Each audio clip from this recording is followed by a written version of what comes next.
네, 오늘은 로마서 8장 이제 18절만 한 절만 읽었는데 지난주 말씀을 함께 나누면서 예수를 믿을 때 우리가 받는 은혜와 복에 대한 이야기를 했습니다. 그 복이 뭐냐면 자녀됨입니다. 우리가 예수 그리스도 믿음으로 하나님의 자녀가 되는데 자녀가 됐다는 복 가운데 하나가 우리가 상속자가 된다는, 하나님의 상속자, 하나님 나라의 유업을 이을 자가 되는 겁니다. 예수를 믿을 때 하나님의 자녀가 됨으로 우리가 하나님을 이제 아바 아버지라고 이제 부르짖는 거죠. 그런데 자녀가 되었기 때문에 받는 복이 있는가 하면, 상속자가 되는 복이 있는가 하면 자녀이기 때문에 그 영광을 받는 것뿐만 아니라 감당해야 하는 것이 있는 겁니다. 그러니까 받는 거는 좋은데 감당해야 하는 거는 좀 부담스러운 거잖아요. 감당해야 하는 것인데 그것이 뭐냐면 오늘 말씀에 영광을 받기 위하여 고난도 함께 받아야 할 것이니라, 이렇게 말씀합니다. 그러니까 영광은 참 좋은데, 그죠? 고난도 받아야 한다고 하니까 이 영광을 받아야 되나 말아야 되나, 자녀로서 그 복을 받아야 되나 말아야 되나, 그죠? 아버지가 상속한다고 그랬는데 알고 봤더니 빚도 있더라, 뭐 이런 얘기랑 비슷하게 들릴 수도 모르겠습니다. 예수님의 제자였던 베드로, 야고보, 요한 같은 경우가 예수님께 이렇게 간구합니다. 주여, 영광 중에 우리를 하나는 주의 우편에 하나는 우리 좌편에, 주의 좌편에 앉게 해달라고 그렇게 간구하거든요. 그러니까 하나님의 영광에 참여하고 싶은 마음은 있었는데, 그때 베드로, 야고보, 요한이 생각한 영광은 사실은 예수님께서 말씀하신 영광이 아니라 세상의 영광이었습니다. 그래서 실제로 베드로가 제자들과 함께, 다른 제자들과 함께 구했던 그 자리는 예수님이 서시는 그 십자가의 자리였는데 그걸 잘 몰랐던 거죠. 그러니까 예수님과 함께 서는 것, 고난을 받는 것이기도 합니다. 그러니까 하나님의 자녀가 되었을 때, 우리가 상속자가 될 때 영광도 받지만 이제 고난도 함께 받아야 하는 거죠. 그러니까 영광만 받고 고난은 빼고 받을 수는 이제 없다는 거죠. 법은 그렇진 않은데, 그죠? 법은 구분해서 할 수 있거든요. 그렇기 때문에 예수를 믿는 사람들, 저와 여러분은 반드시 자신이 받게 될, 아니 감당해야 할 고난에 대해서 믿음 안에서 생각하고 있어야 됩니다. 나는 하나님의 자녀가 되었을 때 받을 영광이 무엇인가에 대해서도 기대해야 되겠지만, 내가 하나님의 자녀로서 감당해야 할 고난은 또 어떤 것이 있을까 생각해 봐야 한다는 거죠. 오늘 바울의 그 로마서 말씀 보면 이렇게 이야기를 하고 있어요. 18절에 보면 생각하건대 현재의 고난이라고 이야기하면서 그 고난에 대한 것을 현재의 고난이라고 이렇게 이야기하고 있습니다. 현재의 고난이라는 것은 먼저는 이 로마서를 받게 되는, 그 로마에 있는 교인들 혹은 이 편지를 받게 되는 성도들이 살아가고 있는 그 시대, 그 시대의 성도들이 감당해야 할 이제 고난인 거겠죠. 이 로마서를 읽고 있는 고난입니다. 여러분, 초대교회 성도들이 당했던 고난은 어떤 것들이 있었냐면, 고린도 후서 11장에 보면 사도 바울이 예수를 믿고 부름을 받아서 전도자가 되었을 때, 사도가 되었을 때 복음을 전하면서 받게 된 고난, 어려움에 대해서 혹은 핍박에 대해서 이렇게 이야기를 합니다. 고린도후서 11장 23절에서 28절 보면, 그들이 그리스도의 일꾼이냐 정신없는 말을 하거니와 나는 더욱 그러하도다. 내가 수고를 넘치도록 하고 옥에 갇히기도 더 많이 하고 매도 수없이 맞고 여러 번 죽을 뻔하였으니 유대인들에게 40에서 하나 감한 매를 5번 맞았으며 3번 태장으로 맞고 1번 돌로 맞고 3번 파선하고 일주야를 깊은 바다에서 지냈으며 여러 번 여행하면서 강의 위험과 강도의 위험과 동족의 위험과 이방인의 위험과 신의 위험과 광야의 위험과 바다의 위험과 거짓 현재 중의 위험을 당하고 또 수고하고 애쓰고 여러 번 자지 못하고 줄이고 목마르고 여러 번 굶고 춥고 헐벗었노라. 이 외의 일은 고사하고 아직도 날마다 내 속에 눌리는 일이 있으니 곧 모든 교회를 위하여 염려하는 것이라 라고 이야기하면서 사도 바울이 바울로서 전도자로서 예수 믿는 사람으로서 받았던 그 고난에 대해서 어려움에 대해서 이야기를 합니다. 혹시 이 중에서 바울처럼 이렇게 내가 받은 예수를 믿고 믿음으로 살면서 받은 고난이 이 정도 됩니다 하고 이야기하실 만한 분은 많지는 않을 겁니다. 물론 없는 건 아닌데 바울이 고린도 후서에서 이야기하는 것만큼 다 받은 사람은 없을 거예요.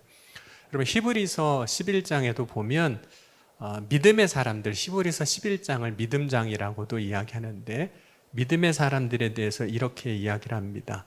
어떤 이들은 조롱과 채찍질 뿐 아니라 결박과 옥에 갇히는 시련도 받았으며 돌로 치는 것과 톱으로 켜는 것과 시험과 칼로 죽임을 당하고 양과 염소의 가죽을 입고 유리하여 궁핍과 환난과 확대를 받았으니 라고 이야기를 합니다. 그러니까 초대교회의 성도들이 예수를 믿게 됐을 때 받았던 그 박해, 고난, 그 어려움이 어느 정도였는지 이 몇 절의 말씀을 통해서 우리는 대략 짐작을 할 만합니다. 근데 예수 믿는다는 것과 복음 전한다는 것만으로 이런 고난을 당한다 그러면 여러분 예수 계속 믿으시겠어요? 예수 믿은 거 취소할래요? 네. 그 정도인지는 몰랐죠, 제가. 물론 이제 지금 우리가 신앙생활 하는 것과 초대교회 상황들은 많이 다릅니다. 근데 여전히 그 초대교회 같은 고난과 핍박을 받는 지역들은 아직도 있어요. 이슬람 지역이라든지 공산국가 지역에서는 아직도 그런 고난과 핍박을 당하고 순교를 당하기도 합니다. 그러나 현재 이제 대부분 지금 저와 여러분과 같은 상황에서는 예수를 믿는다고 할 때 어려움이 없는 건 아니지만, 그렇죠? 나름의 다 어려움이 있잖아요. 어려움이 없는 건 아니지만 이 초대교회 성도들이 받았던 것과 같은 고난은 받지는 않습니다. 왜냐하면 우리가 법적으로 한국의 경우를 이야기하자면 예수를 믿는 것이 특별히 제한이 없습니다. 다 종교의 자유가 있기 때문에 그렇습니다. 그러나 바울이 말한 그 현재 고난은 물론 이제 바울이 편지를 쓸 때 이 편지를 읽게 되는 로마의 교인들이라든지 그 당시 그 지역에 이 편지를 돌려가면서 읽었던 많은 성도들이 살아가는 그 시대의 고난, 현재의 고난이기도 하지만 어느 시대를 살아가든 예수를 믿게 되었을 때 받게 되는 고난도 있기 때문입니다. 그럼 오늘 우리가 받는 고난은 과거와 같은 그런 직접적으로 박해를 받는 고난이 아닐 수도 있어요. 그런데 우리가 믿음을 선택했기 때문에 믿음으로 살고자 결심했기 때문에 그 믿음의 선택으로 말미암아 우리가 감당해야 할 일은 반드시 있습니다. 형태는 달라질 수는 있어요. 강도는 혹시 정도, 고난의 강도는 좀 달라질 수 있지만 우리가 믿기 때문에 감당해야 할 일은 반드시 있다는 거죠. 여러분, 믿기 때문에 감당해야 할 일들 중에는 이런 것이 있습니다. 우리가 믿음 때문에 포기해야 하는 것. 그게 우리의 삶에 있어서는 고난이 될 수 있어요. 여러분, 우리가 예수를 믿기 때문에 포기해야 되는 게 뭐가 있을까요? 정말 예수를 믿기 때문에 내가 포기해야 하는 거. 그 중에 하나가 자리거든요. 자리. 내 삶의 자리가 뭐 직업의 문제일 수도 있고 혹은 다른 어떤 것이 될 수도 있는데 하나님이 기뻐하시는 삶의 자리가 아닐 수도 있습니다. 그때 믿음 안에서 그 자리를 포기해야 한다는 거죠. 여러분, 실제로 이 자리라고 표현되는 여러 가지 일, 뭐 직업도 될 수 있고 지위도 될 수 있고 어떤 위치나 혹은 내 삶의 모습이 될 수 있는데 이 삶의 자리라고 하는 것이 죄와 연관되어 있는 경우가 의외로 많습니다. 예수님 시대를 우리가 생각해 보면 예수님의 제자로 부름을 받았던 세리 마태 같은 경우에 보면 부르심을 받기 전에 세관에서 세리로 일을 했거든요. 근데 당시에 사람들이 세리를 뭐라고 불렀냐면 그냥 대놓고 죄인이라고 불렀습니다. 그렇기 때문에 예수님을 비난할 때에는 어떻게도 비난했냐면 예수님은 세리들과 식사하신다, 이렇게 비난이 될 정도예요. 그러니까 그 세리가 그 당시에 얼마나 보편적으로 다 죄인으로 인정하는 그런 상황이었는지 우리가 이제 알게 됩니다. 왜 세리는 그 당시에 누구나 다 인정하는 죄인이라고 여겼냐면 세리는 세금을 걷는 사람입니다. 그런데 그 세금을 거둘 때 로마 황제에게 세금을 바치는데 정해진 것보다 더 걷는 거예요. 더 걷어서 황제에게 내야 하는 세금은 내고 나머지는 누구 걸까요? 내 거가 되는 거예요. 그래서 세리들이 그 당시에는 이제 부를 그렇게 축적을 이제 하게 된 겁니다. 그래서 세례 요한을 찾아왔던 사람들 가운데 군인도 있었고 세리도 있었고 보통 사람들도 있었는데 세례 요한을 찾아왔던 세리가 이런 질문을 하게 되는 거예요. 세례 요한의 이야기를 듣고 나서 나는 그럼 이제 어떻게 살아야 되는 겁니까? 이렇게 물어봅니다. 그때 세례 요한이 세리들에게 뭐라고 이야기하냐면 부과된 것 외에는 거두지 말고 군인들에게는 받는 급료로 족한 줄 알라. 전리품 이렇게 취하는 거 하지 말고 군인으로서 봉급을 받는 게 있는데 그걸로 족한 줄 알라라고 이야기를 합니다. 그래서 세리들에게는 부과된 것 외에는 거두지 말라, 이렇게 이야기를 하는 거죠. 그러니까 세리들이 그 죄의 자리에서 떠나게 되면, 세리라는 그 자리에서 떠나게 되면 당장 어떤 일이 벌어질까요? 내 소득이 줄어드는 거죠. 그런데 세리 마태의 경우에도 정말 믿음으로 예수님을 따르려고 결단하니까 그 자리에는 더 이상 있을 수가 없는 거예요. 그래서 세관을 떠나게 되는 겁니다. 뿐만 아니라 예수님을 믿었지만 세관을 떠나지 않고 그냥 정직하게 내가 세금을 걷겠습니다. 그게 그 당시에 가능했을까요? 그러면 아마 주변 다른 세리들이 가만두지 않을 거예요. 그죠? 나 예수 믿었으니까 난 이제 정직하게 부과된 것만 내라고 사람들한테 거둘 거야. 그러면 다른 세리들이 어떻게 예수 믿고 이렇게 사람이 놀랍게 변화되냐고 그러지 않을 거예요. 그 다른 세리들의 구박과 핍박이 견디지 못할 정도로 힘들었을 겁니다. 그러니까 결국에는 이제 떠나야만 하는 거예요.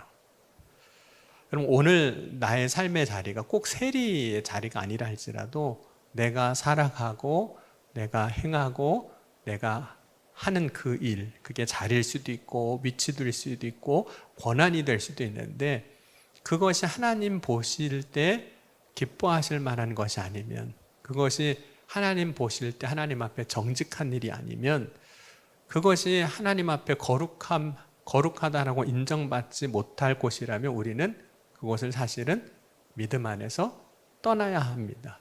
근데 그게 어렵다는 거예요. 그게 너무 괴롭다는 거죠. 여러분, 아브라함의 조카 롯이 이제 소돔성을 떠나게 됩니다.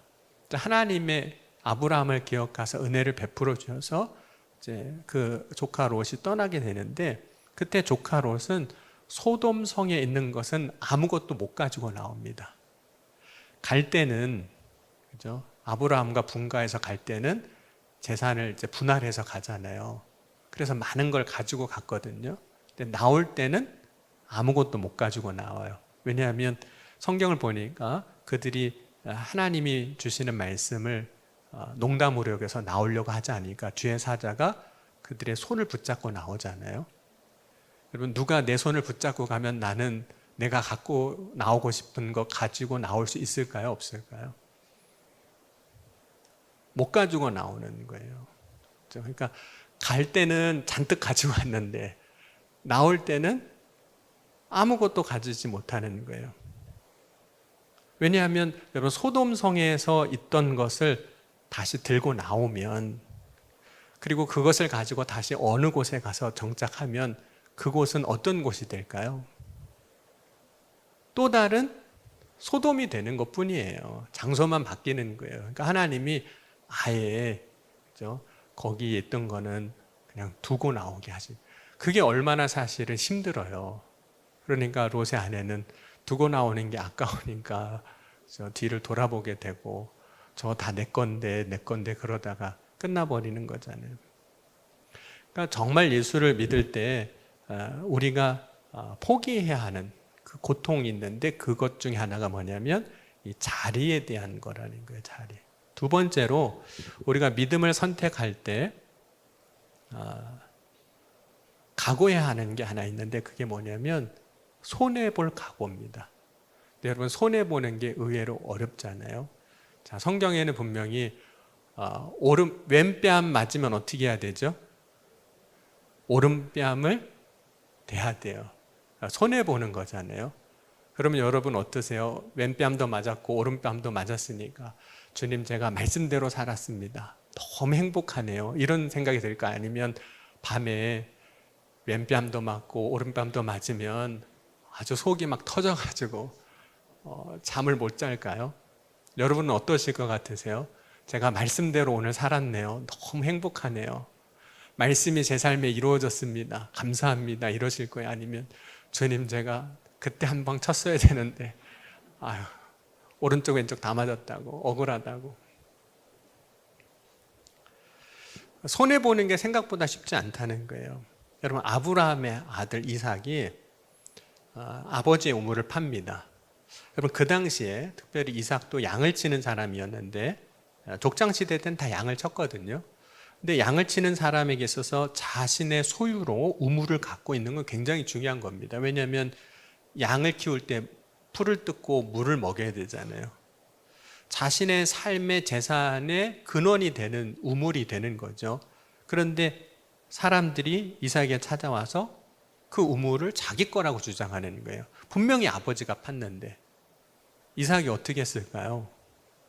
아버지 건데 내 거라고 주장하는 사람 앞에서 그냥 줘요. 그리고 다른 데 가는 거예요. 또 우물을 파요. 근데 또 우물에서 물이 나오니까 또 사람들이 와서 또 자기 거라고 주장을 해요. 그래서 그냥 줘요.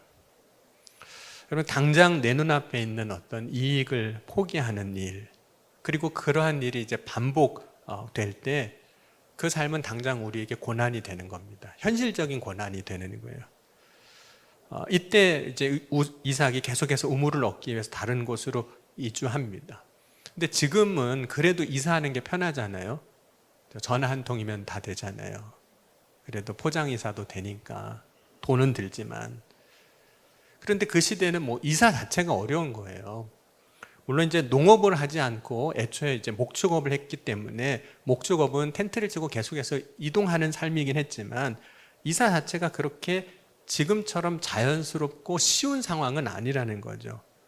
근데 내가 의도하지 않았어요. 내가 계획한 때가 안 됐어요. 아직 여기서 풀을 더 뜯어야 되고 여기 더 있어야 되는데 우물을 빼앗김으로 인해서 내가 가야만 하는 상황이 이제 돼버린 거죠.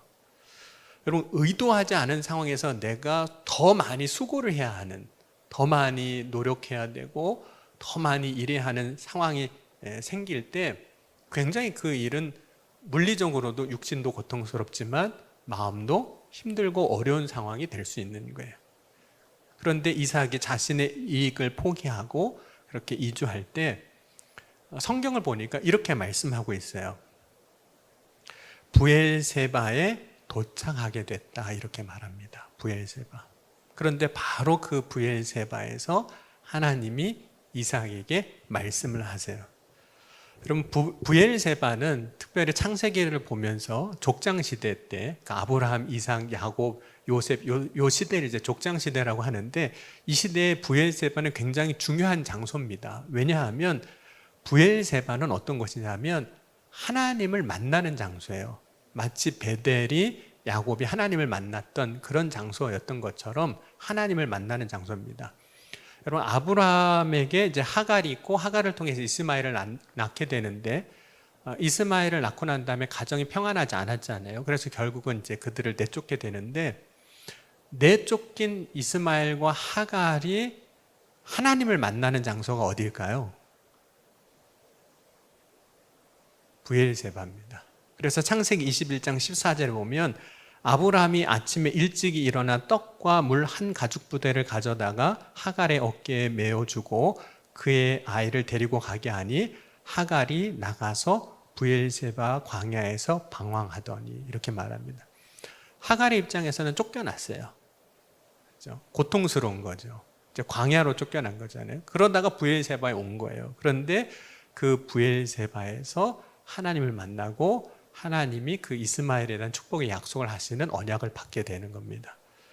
또 아브라함이 브엘세바에서 하나님의 이름을 부른 장면이 21장 33절에도 나옵니다. 아브라함은 브엘세바 에셀 나무를 심고 거기서 영원하신 여호와의 이름을 불렀으며, 이렇게 말씀해요. 그리고 이제 이삭이 가나안 땅을 이제 떠나서 나중에 요셉이 있는 애굽 땅으로 기근 때에 이렇게 가게 될 때, 그 가게 되는 과정에서 그 중요한 결정이잖아요. 가나안 땅의 모든 가족을 데리고 이제 애굽으로 가는 그때 어디로 가자고 이야기하냐면 우리가 브엘세바로 올라가자, 이렇게 이야기합니다. 우리 창세기 46장 1절 2절 한번 같이 한번 보겠습니다. 창세기 46장 1절 2절입니다.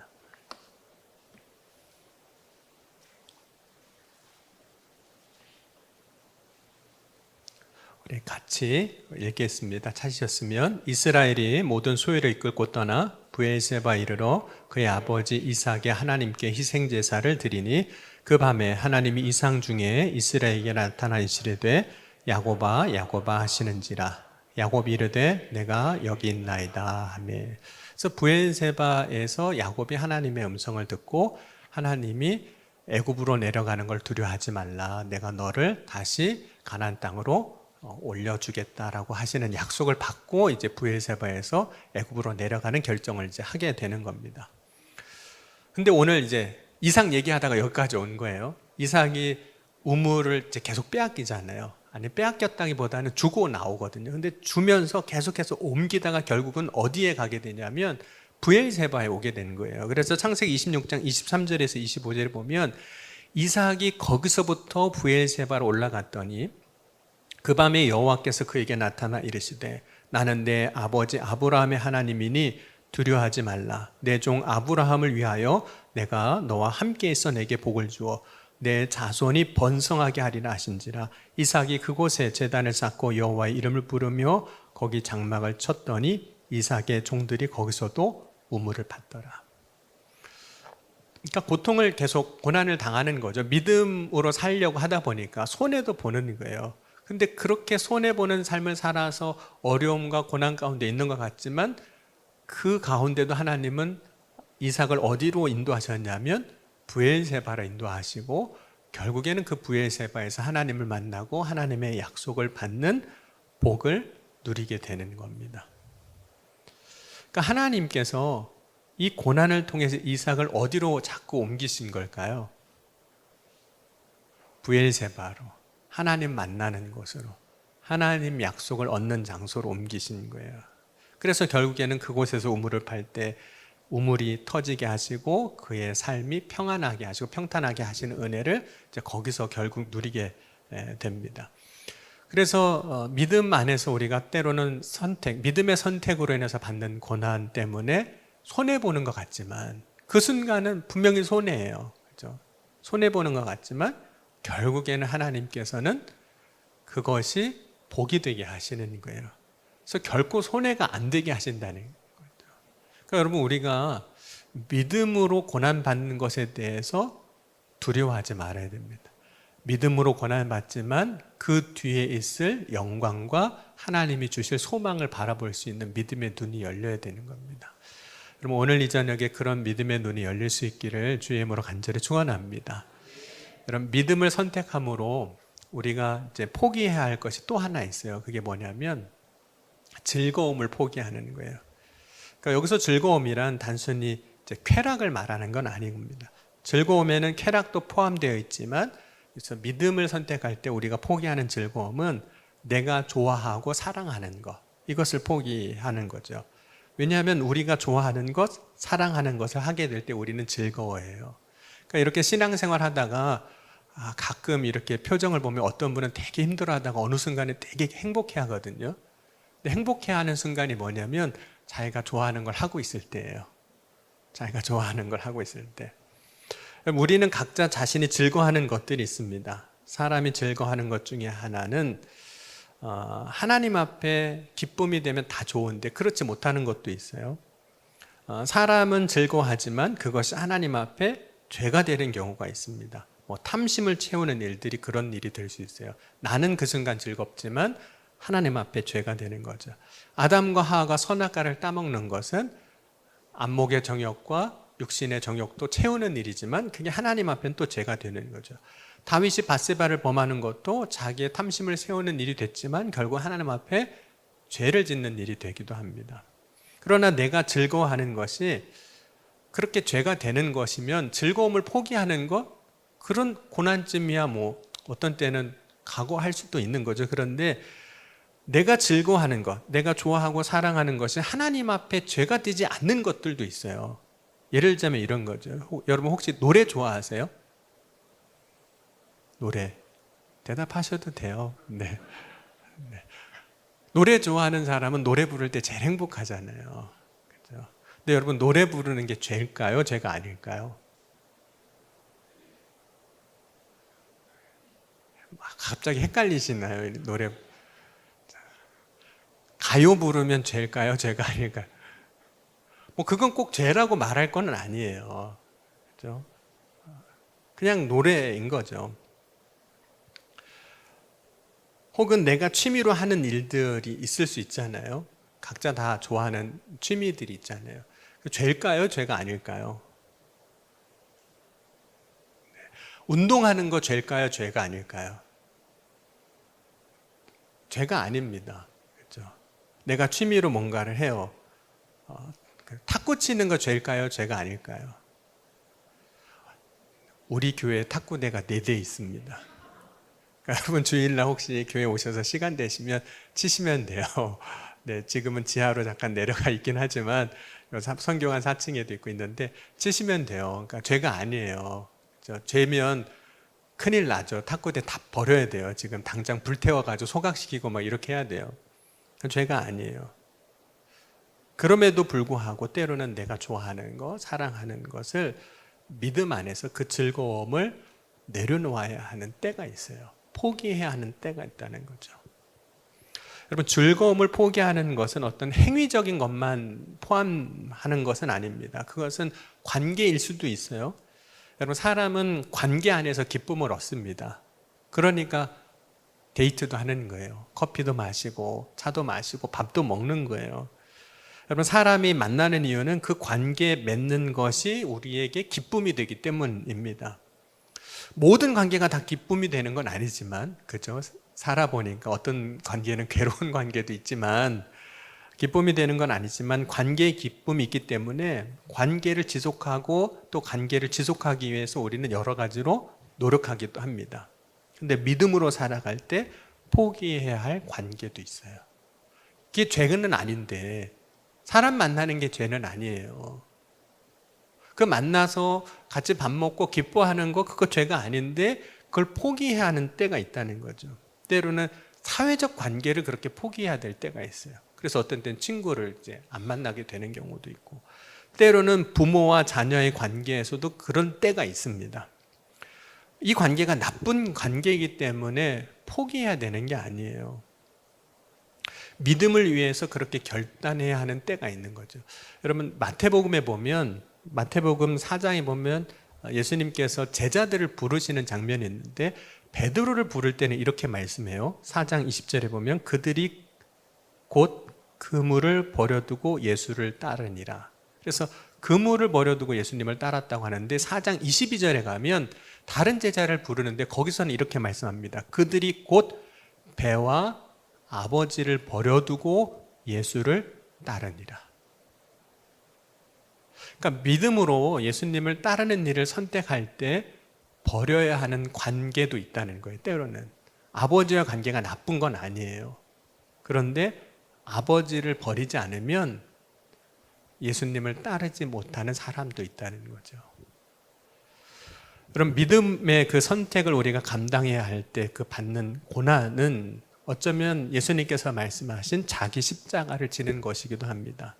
믿음 안에서 우리가 감당해야 할 자기 십자가는 우리가 고난으로 여기게 되어 있어요. 그럼 마태복음 10장 38절 예수님께서 이렇게 말씀하셨습니다. 또 자기 십자가를 지고 나를 따르지 않는 자도 내게 합당하지 아니하니라. 누가복음 14장 27절에 누구든지 자기 십자가를 지고 나를 따르지 않는 자도 능히 내 제자가 되지 못하리라. 모든 믿는 자에게, 저에게도 제가 감당해야 할 자기 십자가 있고 여러분에게도 믿음 안에서 여러분이 감당해야 할 자기 십자가가 있습니다. 근데 여기서 십자가는 예수님이 지셨던 그 나무 십자가, 그게 아니에요. 예수님이 하나님 아버지의 뜻을 이루기 위하여 행하신 순종과 같은 그 순종이 우리의 삶에서 아버지의 뜻을 이루기 위해서 감당할 때 그 일이 자기 십자가가 되는 거죠. 그래서 자기 십자가는 어떤 때는 교회에서 봉사하는 일이 자기 십자가가 될 수도 있어요. 가족 안에서 누군가가 내가 감당해야 할 자기 십자가가 될 수도 있습니다. 때로는 교회 안에서 맡게 되는 직분도 그렇고 어떤 직임도 있잖아요. 어떤 때는 어떤 역할들을 맡게 되는데 그 역할들도 때로는 자기 십자가가 되기도 합니다. 부르심의 자리에서 그 부르심을 감당할 때 믿음 안에서 우리가 순종으로 해야 하는 것, 하고 싶진 않은데 해야 하는 일들이 있잖아요. 그게 자기 십자가가 돼요. 그럼 사도 바울이 하나님의 부르심, 곧 복음을 전하는 과정에서 만났던 고난도 그런 의미에서는 바울에게 자기 십자가예요. 그건 바울이 감당해야 할 자기 십자가죠. 특별히 바울이 가지고 있었던 육체의 가시도 바울이 감당해야 할 자기 십자가였습니다. 하나님 앞에 바울이 3번 그렇게 간구했는데 하나님이 그 기도에 응답하시지 않으셨습니다. 그런데 그 응답이 자기 뜻대로 된 응답은 아니었지만 내게 주어진 얼마나 큰 영광인지 나중에 이런 고백을 바울이 합니다. 고린도후서 12장 9절에서 10절 보면 나에게 이르시기를 내 은혜가 내게 족하다. 이는 내 능력이 약한 데서 온전하여짐이라 하신지라. 그러므로 도리어 크게 기뻐함으로 나의 여러 연약한 것들에 대하여 자랑하니니 이는 그리스도의 능력이 내게 머물게 하려 함이라. 그러므로 내가 그리스도를 위하여 약한 것들과 능욕과 궁핍과 박해와 곤고를 기뻐하노니 이는 내가 그 약한 그때에 강함이라. 그래서 오히려 바울은 이런 고백을 하죠. 약한 것과 능욕과 궁핍과 박해와 곤고가 있는데 그것을 나는 기뻐한다. 왜냐하면 그렇게 내가 고난 가운데 약할 때 오히려 믿음으로는 더 강한 자가 되기 때문이라고 고백합니다. 여러분, 하나님은 바울에게 자만하지 않게 하려고 하나님의 능력을 머물게 하시려고 약할 때 하나님의 강한 역사를 이루시려고 고난도 주신 거라는 겁니다. 하나님은 바울에게 고난 중에 소망을 발견하게 하셨거든요. 오늘 우리가 믿음으로 살고자 할 때 그 믿음으로 살고자 하는 삶에 분명히 고난도 있을 겁니다. 그런데 그 가운데 하나님이 주시는 소망을, 영광을 발견할 수 있는 저와 여러분이 될 수 있기를 주의 이름으로 간절히 축원합니다. 이 소망은 지금 당장 우리 눈에 보이지 않는 것이 될 수도 있어요. 그러나 하나님이 우리에게 주신 소망은 분명히 우리의 삶에 이루어지게 하실 약속입니다. 그러니까 믿는 자에게 고통이 통과한 후에 얻게 될 소망의 성취를 바라보게 하시는 거예요. 그 고통 너머에 혹은 고난 너머에 하나님의 약속을 바라보고 그 믿음의 길을 걷게 하시는 겁니다. 오늘 특별히 우리가 오늘 말씀을 통해서 하나님의 자녀됨이 영광만 있는 것이 아니라 고난도 있다는 것을 기억하고, 그러나 그 고난이 그냥 고난으로 끝나게 하시는 것이 아니라 그 고난 너머에 하나님 주시는 은혜와 역사가, 축복이 있다는 것을 믿고 오늘도 우리 가운데 믿음 안에서 감당해야 할 고난을 잘 이겨내는 승리의 삶을 사는 저와 여러분이 될 수 있기를 주의 이름으로 간절히 축원합니다.